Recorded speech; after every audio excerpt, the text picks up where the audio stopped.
Hello అండి. మళ్ళీ మరొక నెక్ ప్యాటర్న్‌తో అయితే మీ ముందుకొచ్చేసానండి. గమనిస్తున్నారు కదా! షేప్ అనేది ఎంత పర్ఫెక్ట్‌గా వచ్చిందో. దీని యొక్క కటింగ్ అండ్ స్టిచ్చింగ్ వీడియో అయితే చెప్తాను. నేను చెప్పిన ప్రకారమే ఫాలో అయిపోండి. ఫస్ట్ బక్రాన్ని అయితే తీసుకోండి. బక్రం తీసుకొని పైన షోల్డర్ దగ్గర పావుతక్కువ 2 ఇంచులు పెట్టుకోండి. పర్సనాలిటీ తక్కువ అండి. అందుకని పావుతక్కువ 2 పెట్టాను. కొంచెం హెవీ పర్సనాలిటీ అయితే 2 ఇంచుల వరకు తీసుకోండి.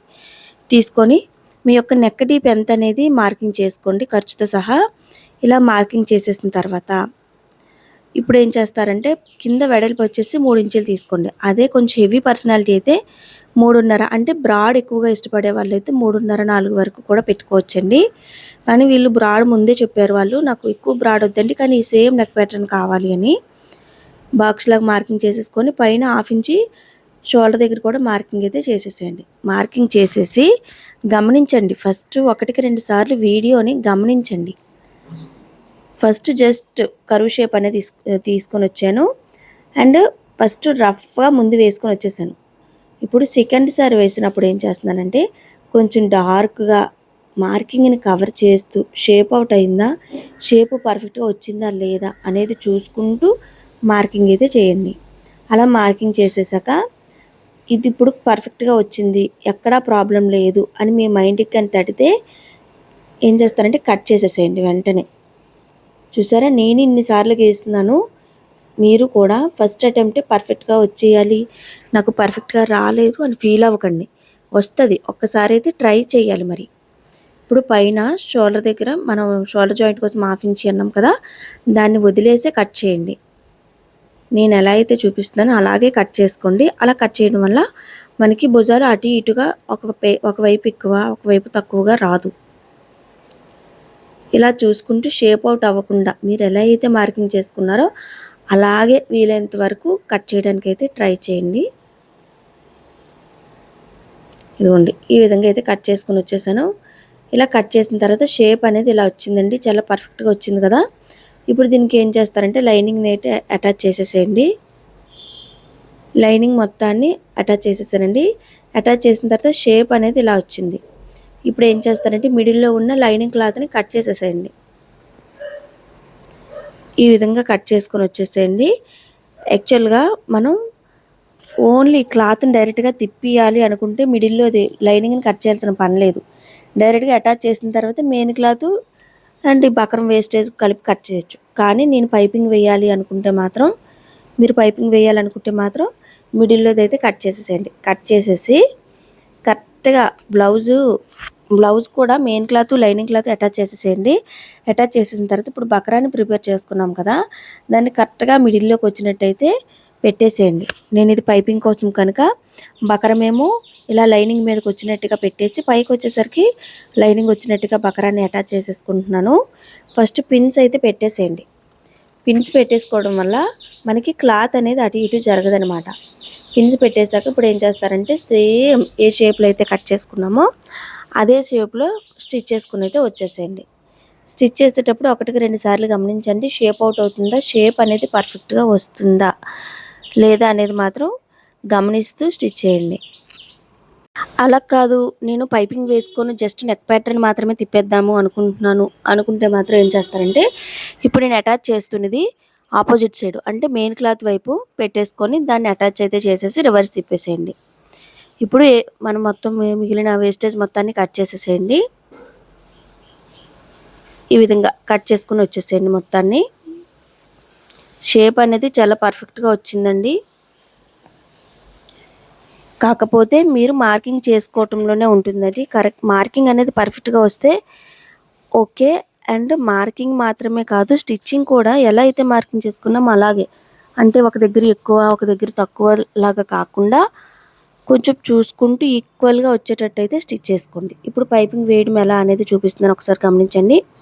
పైపింగ్ క్లాత్ అయితే తీసుకోండి, క్రాస్గా ఉన్న క్లాత్ అయితే తీసుకొని కరెక్ట్గా ఇలా స్టిచ్ చేసుకుంటండి. ఈ కోనీల దగ్గరికి వచ్చేసరికి గమనిస్తున్నారు కదా, నా లెఫ్ట్ హ్యాండ్ చూపుడు వేలు అండ్ బొటన వేలుతో నేను క్లాత్ని ఎలా నొక్కి పెట్టానో మీరు అలా నొక్కి పెడితే క్లాత్ అనేది ఇటు సైడ్కి అయితే తిరుగుతుంది.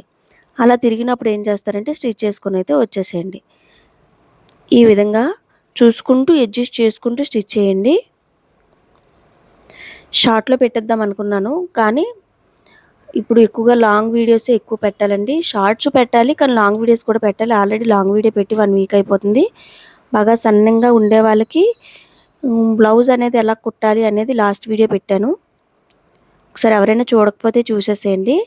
అండ్ నెక్స్ట్ వీడియో కూడా 13 ఇయర్స్ పాపకి, నెక్స్ట్ వీడియో కాకపోతే ఆ నెక్స్ట్ వీడియో ఏదైనా అవ్వచ్చు, కానీ 13 ఇయర్స్ పాపకి క్రాస్ కటింగ్ బ్లౌజ్ ఎలా కట్ చేయాలి, కుట్టాలి. 13 ఇయర్స్ అంటే మెచ్యూర్ ఫంక్షన్ పాపదనమాట. ఆ బ్లౌజ్ అనేది ఎలా కట్ చేయాలి, ఎలా కుట్టాలని చాలా వివరంగా ఉందండి. అది కూడా అప్లోడ్ చేస్తాను. వీలైతే అది కావాలి అని ఎవరికైనా కావాలి అనుకుంటే కామెంట్ చేయండి. జస్ట్ అలా కామెంట్ చేస్తే నా వీడియో ఎంతవరకు రీచ్ అవుతుంది, జనాలకి ఎంతవరకు వెళ్తుంది అనే విషయం తెలుస్తుందనమాట. ఈ విధంగా అయితే మొత్తంగా అటాచ్ చేసుకుని అయితే వచ్చేసేయండి. కోనీల దగ్గర మాత్రం మర్చిపోకుండా నేను చూపిస్తున్నట్టుగానే ఫోల్డింగ్ అనేది వేసుకుంటే మనకి క్లాత్ అనేది, పైపింగ్ క్లాత్ అనేది తిరుగుతుంది అండ్ నీట్గా వస్తుందన్నమాట. ఇప్పుడు ఏం చేస్తారంటే మొత్తం చిన్న చిన్న కటింగ్స్ అయితే పెట్టుకోండి. వీలైతే డబుల్ స్టిచ్ అయితే వేసేసుకోండి. అంటే ఫస్ట్ అటెంప్ట్ అయితే పర్ఫెక్ట్గా రాలేకపోవచ్చు, అందుకని డబుల్ స్టిచ్ వేసేటప్పుడు ఏటవుతుందంటే చిన్న చిన్న లోపాలు ఏవైనా ఉంటే సెకండ్ స్టిచ్ వేసేటప్పుడు వాటిని కవర్ చేస్తూ అయితే వేసేసేయండి. దీనికి ఏం చేస్తారంటే మొత్తం నెక్ ప్యాటర్న్ అనేది కటింగ్స్ అనేవి కంపల్సరీ పడతాయండి. చిన్న చిన్న కటింగ్స్ అనేవి ఇచ్చేసేయండి. కోనీలోని కరెక్ట్గా ఎక్కడి వరకు స్టిచ్ చేసామో ఆ కోనీ వరకు చిన్న కటింగ్ అయితే ఇవ్వండి. ఇలా కటింగ్స్ ఇచ్చేసిన తర్వాత రెండింటి మధ్యలో పైపింగ్ థ్రెడ్ అనేది పెట్టుకోండి. నేను చూపిస్తున్నాను కదా, ఆ విధంగా చూస్తూ రెండింటి మధ్యలో పైపింగ్ థ్రెడ్ అనేది పెట్టేసి తోస్తూ ఇటు నుంచి క్లాత్ని తొయ్యాలి. కుడి చేతితో క్లాత్ని లోపలికి తొయ్యాలి అండ్ ఎడమ చేతి చూపుడు వేలు అండ్ బొటన వేలుతో క్లాత్ అనేది ఇలా లోపలికి లాగుతూ ఉండాలి. అలా లాగితే ఏమవుతుందంటే పైపింగ్ థ్రెడ్ ఎంత లావు అయితే ఉందో అంతే లావు ఉన్నట్టుగా క్లాత్ అనేది మొత్తం అడ్జస్ట్ అవుతుందన్నమాట. ఈ విధంగా చూసుకుంటూ అడ్జస్ట్ చేస్తూ పైపింగ్ మొత్తాన్ని అయితే వేసుకొని వచ్చేసేయండి. ఆల్రెడీ ఇలా neck pattern I think 11 or 10 months అవుతుందండి, అప్పుడు పెట్టాను. చాలా బాగా క్లిక్ అయింది. నాకు ఆ వీడియో ద్వారా 250 వరకు సబ్స్క్రైబర్స్ వచ్చారు. అదే అంటుంటారా ఎప్పుడు యూట్యూబర్స్, ఏదో 1-2 వీడియోస్కి బాగా క్లిక్ అవుతుంది, సబ్స్క్రైబర్స్ పెరుగుతారు, ఆ వీడియోస్కి మోనిటైజేషన్ అవుతుంది అని అంటుంటారే. నేను ఏమనుకున్న దాన్ని అంటే ఒక వీడియోకి ఎలా మోనిటైజేషన్ అయిపోద్ది, ఒక వీడియోకి ఎలా సాధ్యమో, ఒక వీడియోకి సబ్స్క్రైబర్స్ ఎలా వచ్చేస్తారు అనుకున్నానండి. కానీ ఆ వీడియోకి చాలా బాగా సబ్స్క్రైబర్స్ అనేవాళ్ళు వచ్చారు.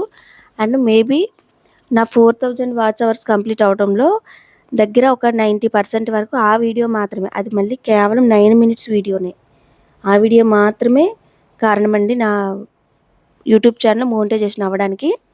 సో అలాంటి నెక్ ప్యాటర్న్ ఇది కూడా. ఒకసారి అది చూడకపోతే వెళ్ళి చూడండి. ఒకవేళ చూసినట్టయితే ఆల్రెడీ నేను చూశాను అన్న చిన్న కామెంట్ కూడా పెట్టండి. ఈ విధంగా పైపింగ్ మొత్తాన్ని అడ్జస్ట్ చేస్తూ వేయండి.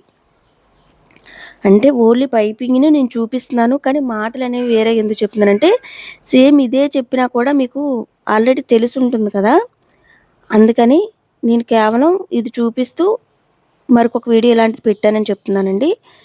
ఈ విధంగా అడ్జస్ట్ చేసుకుంటూ మీకు ముందే చెప్తున్నాను, లెఫ్ట్ హ్యాండ్తోని కరెక్ట్గా టైట్గా లాగుతూ కుడి చేతితో నేను ఎలా తోస్తున్నానో అలాగే పైపింగ్ అనేది వేసుకోవటం. ఇది కూడా వీడియో అనేది ఎండింగ్కి వచ్చేస్తుందండి. అండ్ దీని యొక్క ఫ్రంట్ నెక్ కూడా కొంచెం కొత్తగానే పెట్టాను. అంటే క్రాస్ కటింగ్కి ఫ్రంట్ నెక్స్ అనేవి చాలా వరకు రౌండే ఇచ్చేసుకుంటారండి, కానీ రౌండ్ కాకుండా ఇలాంటి నెక్స్ కూడా ఒక్కొక్కసారి ట్రై చేయాలి, చాలా బాగుంటాయి. ఎవరైనా చూడకపోతే అది ఆల్రెడీ షార్ట్లో అప్లోడ్ చేశాను, ఒకసారి చూసేసేయండి. ఈ విధంగా అయితే వచ్చింది ఫినిషింగ్. ఇప్పుడు ఏం చేస్తారంటే రివర్స్ తిప్పి మనం అటాచ్ చేసుకున్న పైపింగ్ క్లాత్ని ఇలా ఫోల్డింగ్ వేసుకొని ఇంకొక స్టిచ్ అయితే వేసుకొని వచ్చేసేయండి. ఫోల్డింగ్ అనేది చిన్నది వచ్చేటట్టు చూడండి, అప్పుడైతే ఫినిషింగ్ అనేది చూడటానికి నీట్గా ఉంటుంది. ఇంతే అండి. వీడియో నుంచి వెళ్ళే ముందు సబ్స్క్రైబ్ చేయడం మర్చిపోకండి, లైక్ చేయండి, షేర్ చేయండి. థ్యాంక్